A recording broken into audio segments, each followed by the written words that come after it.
Welcome to 123 Let's Build an Empire. This is a show that takes you directly to the CEOs around you and how they became the person they were meant to be to run a company. I'm your host, Dominique Lopez. In today's episode, we are welcoming Roger Rojas, aka Content CEO, a global creative director and brand strategist who helps CEOs and entrepreneurs build their presence through high impact content and, in turn, make powerful online brands. Let's dive into his career path, how he makes a living in Miami, his key influences, and his core philosophies that keep his life balanced between health and wealth. So, let's get into it.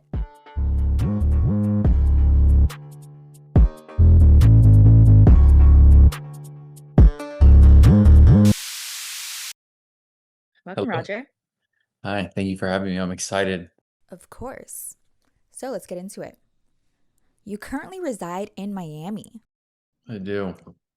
How do you make a living out there? So I've been lucky enough where I've spent the last 10 years of my life in the creative field, specifically creating content in the social media space.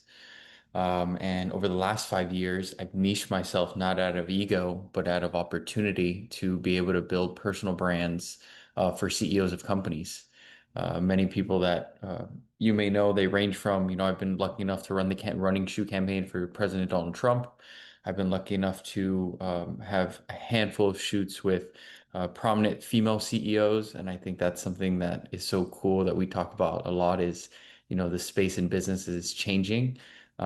People like Cindy Eckert, people like many, many others. And for me, what I've realized the B2B with content, and now being in Miami is two of my favorite worlds are colliding, which is fitness and content.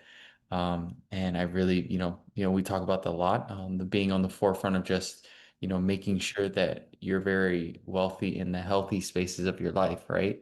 And being centered on the things that give you joy within yourself. And I feel like for me, I feel 100% authentically myself here in Miami, not only being born here, but really all the things that I find, that give me life are free.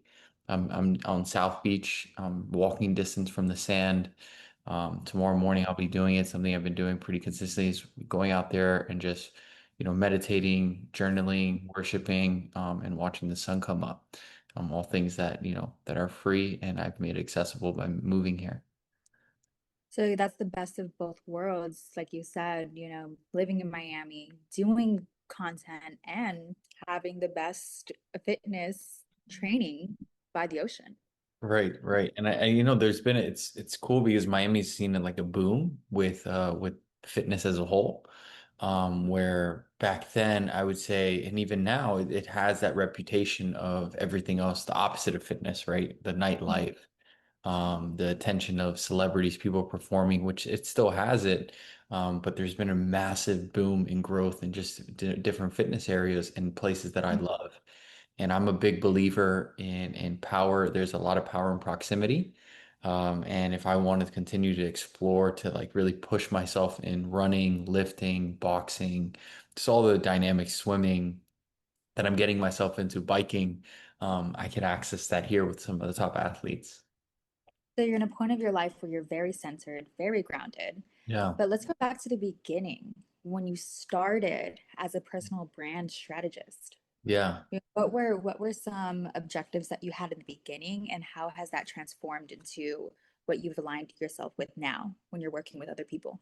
Yeah, that's a great question. So about when I started 10 years ago, this is when Instagram had 15-second videos and then people were taking pictures of their food with no light or filter, where I was convincing personal brands or small businesses to create Instagram, right? I think the social dynamic and kind of the workplace that we know of Instagram today being the forefront of business was not the case when I started.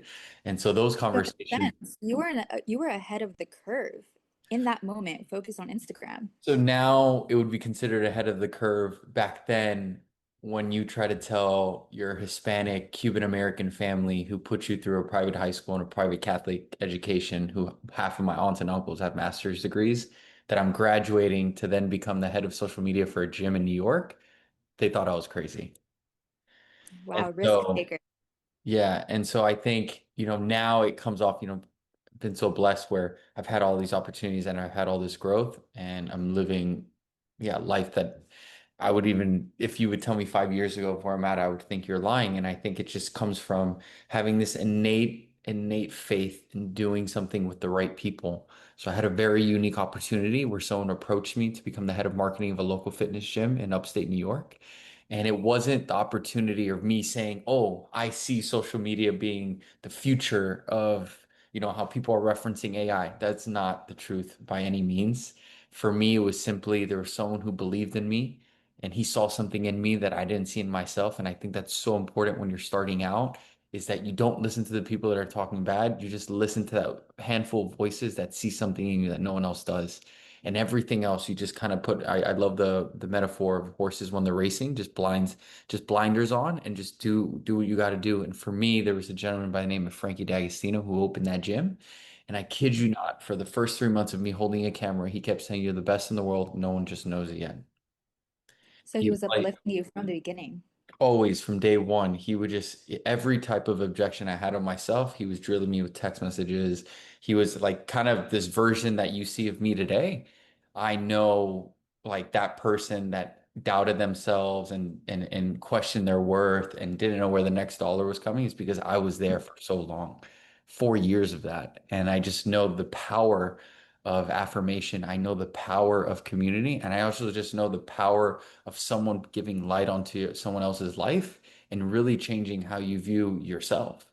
And that's why it's like I do that so often to others because I was there for a very long time. And he did that without knowing, like, really, like, it changed my life. It allowed me to see the world. And having a closer look at that support system that you've had surrounded by you over the years, how fundamental was that to your success? It's pivotal. I think that we live in a world today that people glorify a negative output. People glorify a loss. People glorify you losing. So I think now more than ever, and especially at the beginning of anything, when you're going through a transformation, when you're making a decision, when you're dedicating your life to a new career, the people around you are everything. That famous saying, the first, show me the five people closest to you and I'll show you your future. And that was my story. I've been so blessed for every chapter of my life at 18 when I moved to New York, knowing one person for a university. When I graduated 4 years later and I knew another, just one more person. 8 years into that, I moved cross country to a city called Los Angeles. I knew one person. And that one person was always so vital to why I was going and also where I wanted to go. And I think that's a huge thing you kind of referenced at the beginning. It's like when talking about my career, I didn't know the outcome. I just knew the path because of who I was going with. And I had so much confidence in who I was with that I had a great feeling, that gut, that inner voice that we all have that usually talks bad about each other or one another, right? That's negative self-talk that we all go through, that I talk to myself probably more than anyone on this planet. I've realized that that little voice also is the same great guiding voice that could put you in the best rooms, and that when you have faith in what you're doing, will put you in a place that you would in your dreams would never imagine. And so I've realized that that's vital. It's everything, your community and the people around you. And looking at your career, you did mention that you worked with President Donald Trump. Yeah. Looking at the business aspect of it, how did you get into that room? What did you do for him? Yeah. And what was Well, so I think what I've realized, when I look back at my life and really look at my college career, because I had an endless desire, and one word was my curiosity. My curiosity to meet people, my curiosity to challenge myself, and my curiosity to pull off the impossible. I think that's where I thrived. I remember one of my mentors told me when I was complaining about a client. And he says to me, he's like, you need to really reflect and listen to yourself. And I said, why? He's being a headache. And he goes, that's why you have an opportunity. There's a problem. If everything was fixed and everyone knew what to do and how to do it with content, why would they call you? He's like, you're a firefighter. You got to figure out the problems. And that kind of was a light bulb that went off early in my career where I said to myself, man, this is an opportunity for me to grow. This is an opportunity for me to create. This is an opportunity to even put myself forward in my own personal growth of being able to take on challenges. And I realized that to answer your question, when it came to that opportunity specifically, it was I was lucky enough to become the head of social media and content for a gym in New York City called Grip Boxing. There was three owners, Pitbull, Tony Robbins, and the Zanker family. The Zanker family they were the operators. It was a father, son, and daughter, and they were the hottest thing in New York City.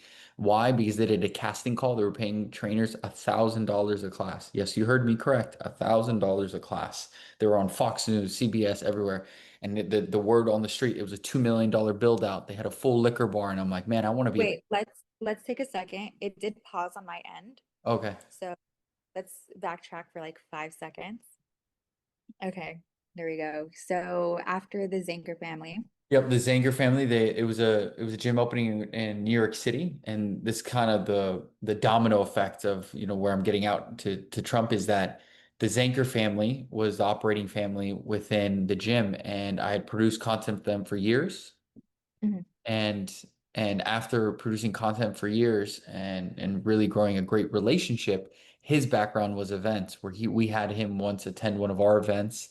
He was a part of the gentleman I worked for many years, Dan Fleischman. He puts on some of the biggest business conferences all over the country, and he came to ours in New York City where we had A-Rod speak. And in our space, he's known as like the Godfather. He started this 20 plus years ago, or even longer actually, with Tony and like a handful of other people. So him coming in and him being my invite, it was like me walking in with like the I don't know how like the Michael Jackson of pop, like him coming in every other speaker was like shocked, excited, eager. And there was a famous line that everyone always says to me after I'm able to help them. They say, "Hey man, thank you so much. Is there anything I could do for you?" And 9 out of 10 times I always say, "No, thank you. I'm just grateful that you're here and I'm grateful we had a chance to hang out and you loved it." But I had this one in my pocket, and I think this is very important for anyone listening or watching is when there's moment in time that it's not what you ask, it's how you ask, and at the time that you ask.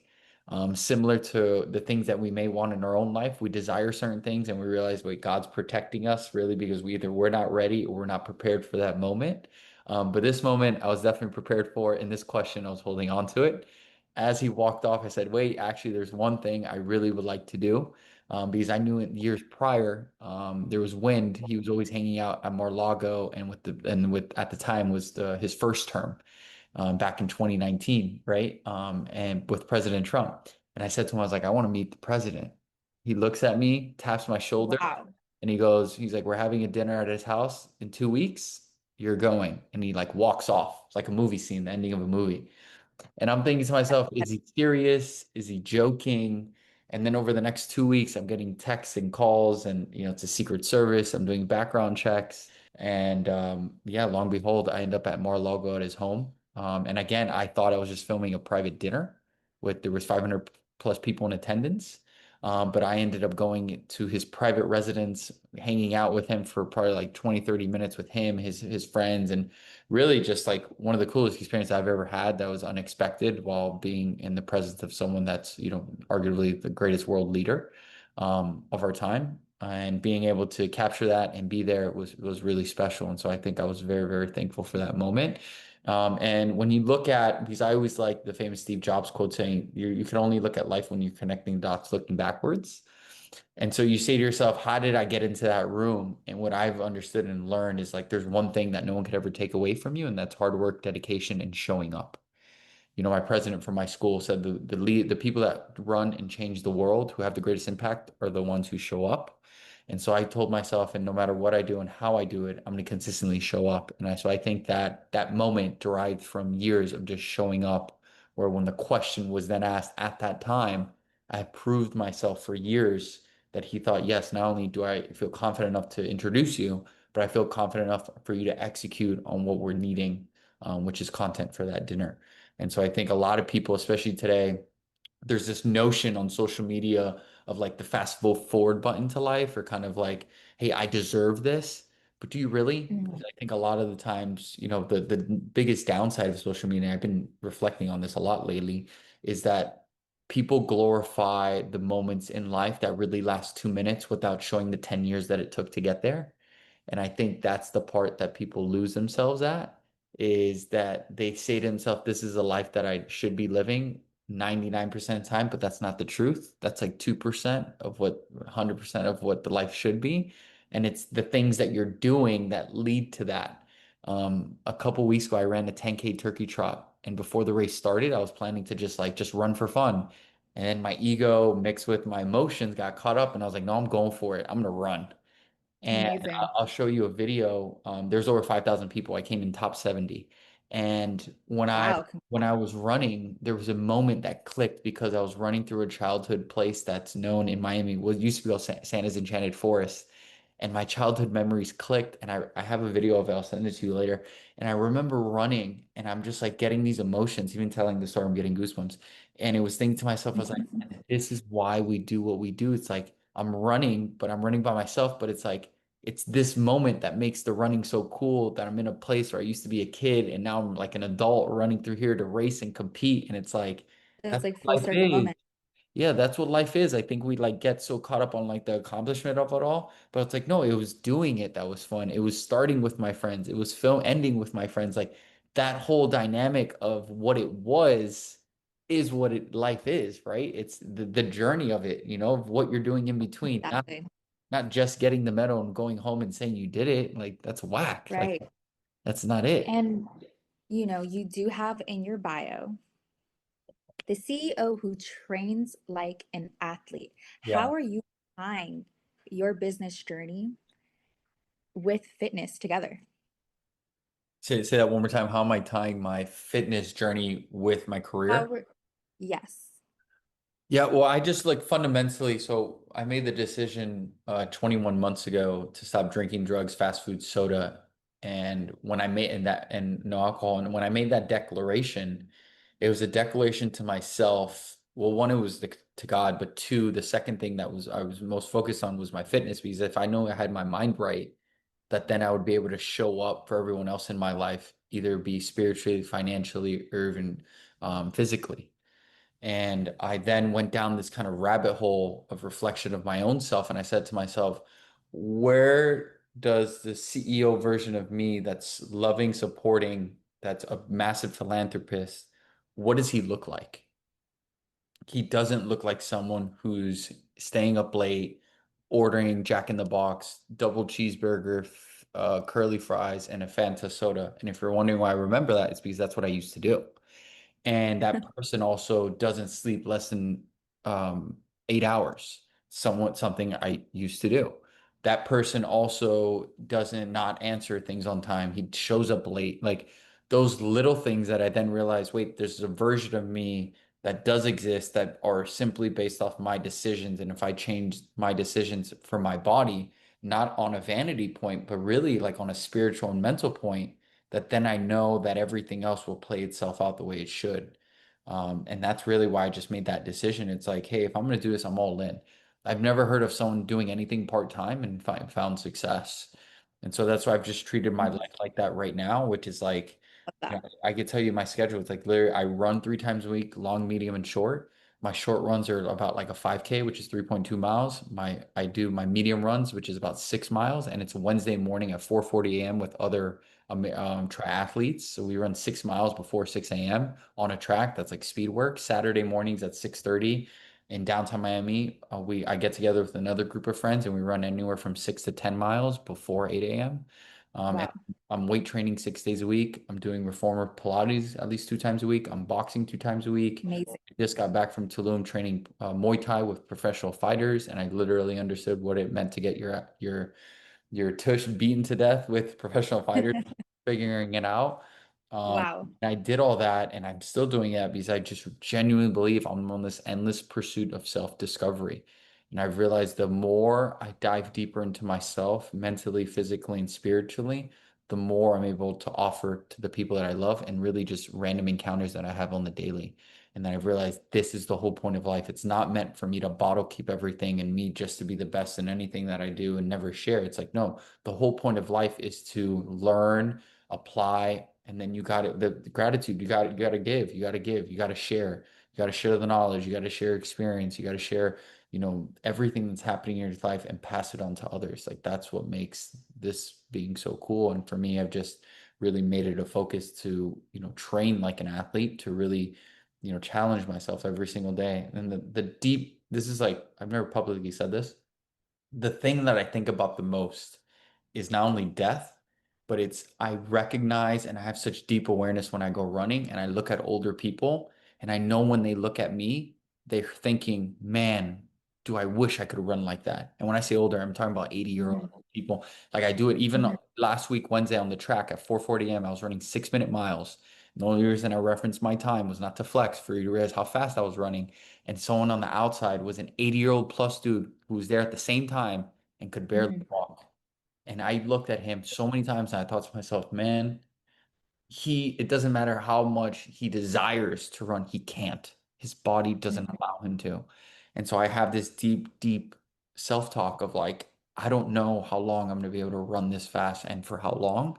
And so I might as well treat every single run like it's my last. Like even yesterday, I ran what was supposed to be a fun 5K and I came in first for this like big Art Basel event in Miami. And it was like, I just get those moments of gratitude, really, of being able to move my body and push it to its limits.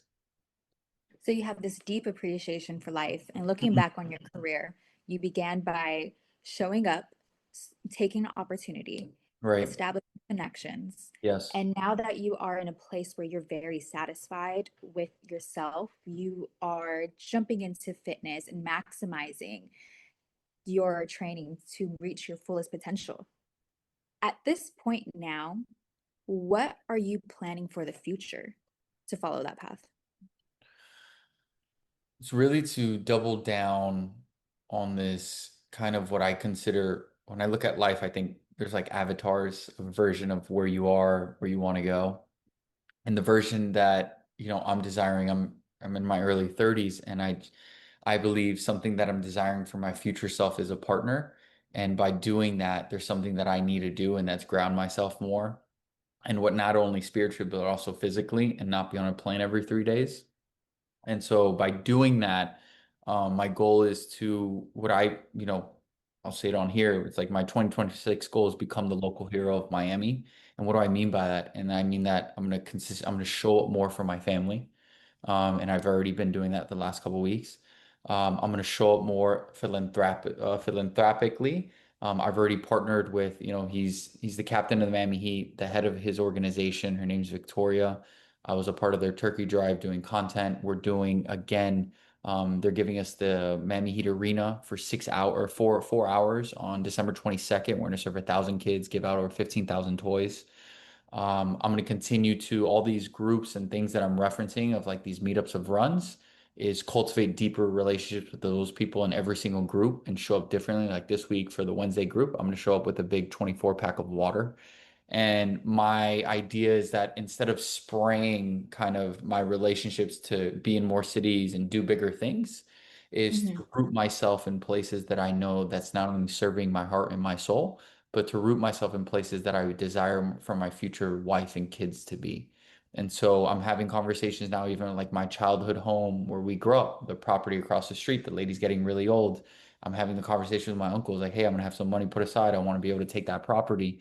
So it's like, again, 2026, it's really like this 5-year version of me that I'm playing on right now.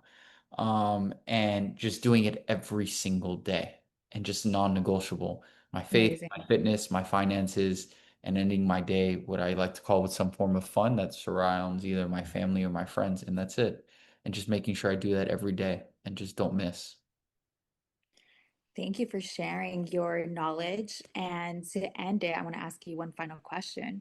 Do What it. has been one of your biggest lessons that you've learned in business? Oof. It's a deep one. I would say that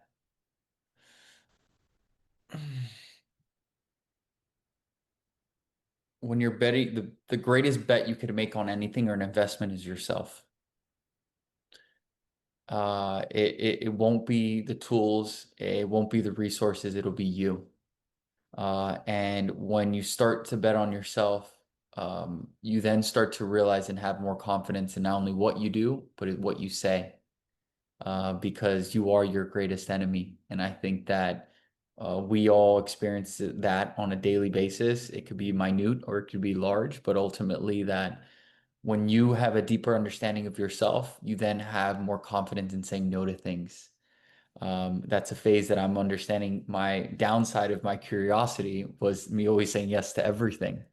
And now I'm just realizing the power of saying no to things that create space to then say yes to the things that should be arriving in my life. And I think when you have a deeper understanding of self, you have a deeper understanding of your own wording and where you want to go. So then when you're making business decisions that may feel altering or difficult, it's very clear because you understand where you're at and where you want to go, and it's a non-negotiable. An example would be I knew over the last weekend, it was Art Basel weekend in Miami, arguably one of the biggest weeks here. And I got asked to attend a private event that required us to be out on the water. And it started at 10 a.m. or 10 p.m. And I Mhm. told my, it was 8 p.m. and I said, "Hey bro, I can't make it." He said, "Why?" I said, "I wake up at 3:30 on Wednesdays because I run with the group at 4:30."